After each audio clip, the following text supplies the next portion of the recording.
सद्गुरूंचे पुण्यस्मरण, सद्गुरु नाम संकीर्तन, सद्गुरु गुणानुवाद गान, श्रवण मनन सद्गुरूंचे, श्रवण मनन सद्गुरूंचे.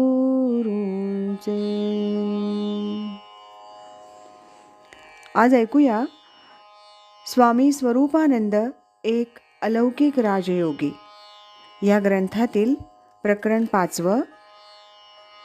आणि अवधूत घरा आले याचा भाग 3. थिऑसॉफिस्ट मंडळींचे अनुभव. पहिलं उदाहरण थिऑसॉफीच्या प्रवर्तक मॅडम HP ब्लेवेटस्की यांचं देतो.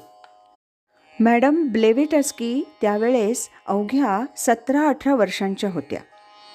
असं सांगतात की मॅडम ब्लेवेटस्की एके दिवशी सायंकाळी लंडनमधील एका बागेत बसल्या होत्या. त्यावेळेस कद नेसलेला असा कोणी एक भारतीय पुरुष एका राजकुमाराबरोबर त्यांच्याकडे येताना त्यांनी पाहिला. ह्या भारतीय सिद्ध पुरुषानं मॅडमशी त्यावेळी काही बोलणंसुद्धा केलं आणि योगिक कृपा केली. पुढे पुढे मॅडम त्यांना भेटलेल्या ह्या सिद्ध पुरुषालाच आध्यात्मिक मार्गातील त्यांचा एक संरक्षक म्हणून संबोधित असत. ह्या घटनेपासून मॅडम ब्लेवेटस्कीचा आध्यात्मिक प्रवास सुरू झाला असं त्यांचं चरित्र वाचताना दिसतं. दुसरं उदाहरण प्रसिद्ध थिऑसॉफिस्ट योगी T. सुब्बाराव यांचं. सुब्बाराव बुद्धिमान होते. त्यांच्या विद्यार्थी दशेत फर्स्ट क्लास विद्यार्थी होते, वकील होते. त्यांनी वेदांतशास्त्र आणि योगशास्त्र यांचा सखोल अभ्यास केला होता. असं सांगतात की योगी T. सुब्बाराव यांना एका रात्री सूक्ष्म रूपानं असं एका सिद्ध पुरुषानं दर्शन दिलं आणि उपदेश केला. पुढे त्यांचा आध्यात्मिक प्रवास जोरात सुरू झाला. लोकांचं असं मत आहे की त्यांना असं हे एक प्रकारचं दत्तदर्शनच झालं होतं. असं का, तर दत्तात्रेय देवतेबद्दल सुब्बाराव यांच्या ठिकाणी परम आदर असे. आध्यात्मिक मार्गात सिद्ध सद्गुरूंचं स्थान फार महत्त्वाचं असतं असं मानणाऱ्यांपैकी हे T. सुब्बाराव एक प्रसिद्ध थिऑसॉफिस्ट होत. प्रसिद्ध थिऑसॉफिस्ट कर्नल ऑलकॉट यांचं हे तिसरं उदाहरण तर भारतीय योगशास्त्राची शान वाढवणारं असंच आहे. कर्नल ऑलकॉट हे अमेरिकन गृहस्थ होते.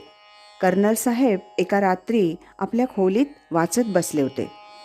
त्यावेळेस एक भारतीय व्यक्ती त्यांच्याजवळ येताना अशी त्यांनी पाहिली. ती व्यक्ती महान तेजस्वी होती.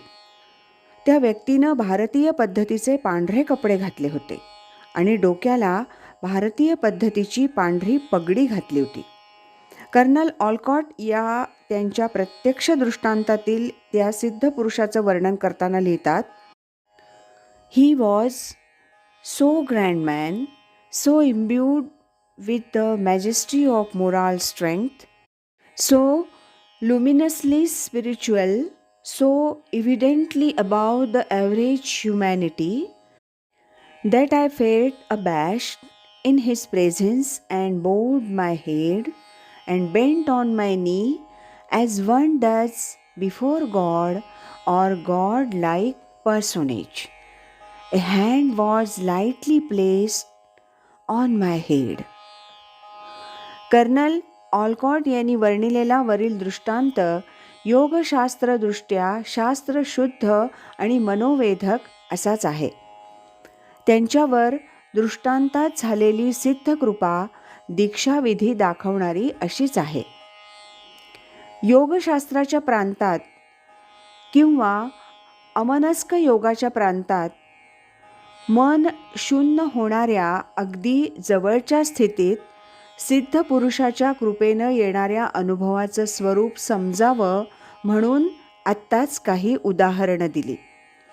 ती उदाहरणं मोठ्या व्यक्तींची दिली, कारण छोट्या व्यक्तींच्या अनुभवांना जगात विशेष महत्त्व नसतं. त्यावर कुणाचा विश्वास बसत नाही. पाश्चिमात्य विद्वानांची दिली, कारण पश्चिमेकडे आमच्या विद्वानांचा जास्त ओढा आहे.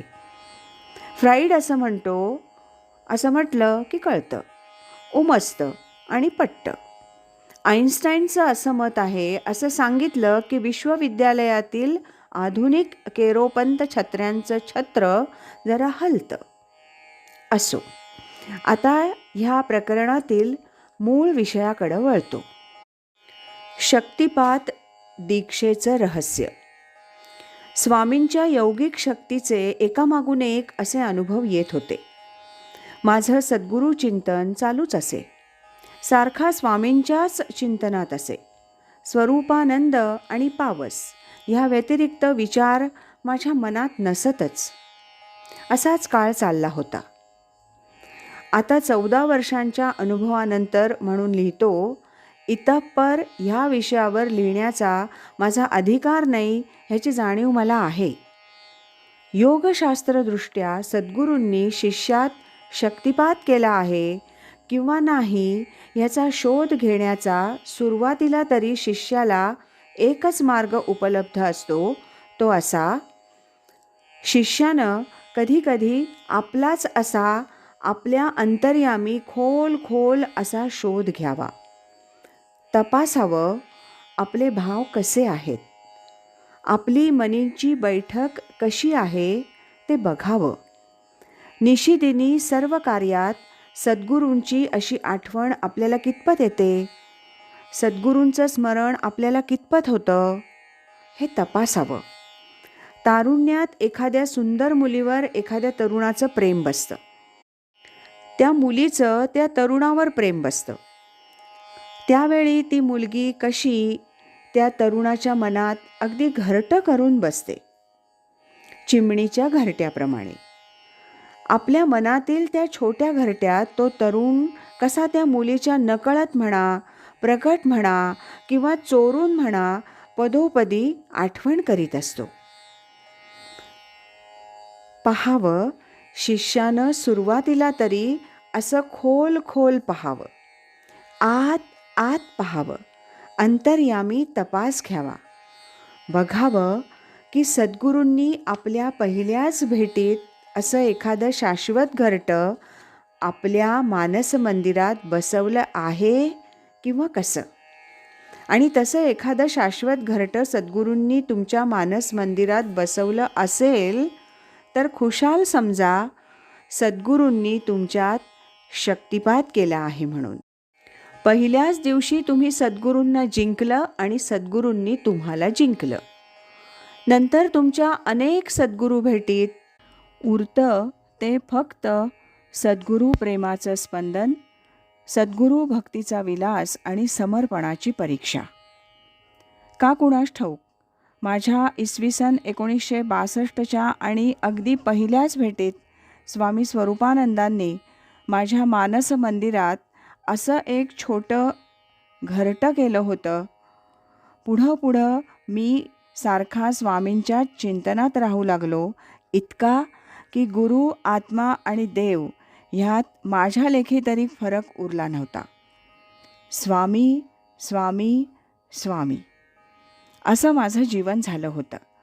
मी सारखा त्यांच्याच स्मरणात राहू लागलो होतो आणि म्हणूनच मला वाटतं स्वामींच्या यौगिक शक्तीची अधिकाधिक अशी प्रचिती मला येऊ लागली होती. आज इथेच थांबूया. यानंतरचा या 5व्या प्रकरणातला 4था भाग आपण उद्या ऐकूया. श्रीमद सच्चिदानंद सद्गुरु श्री स्वामी स्वरूपानंद महाराज की जय. हरि ओम तत्सत.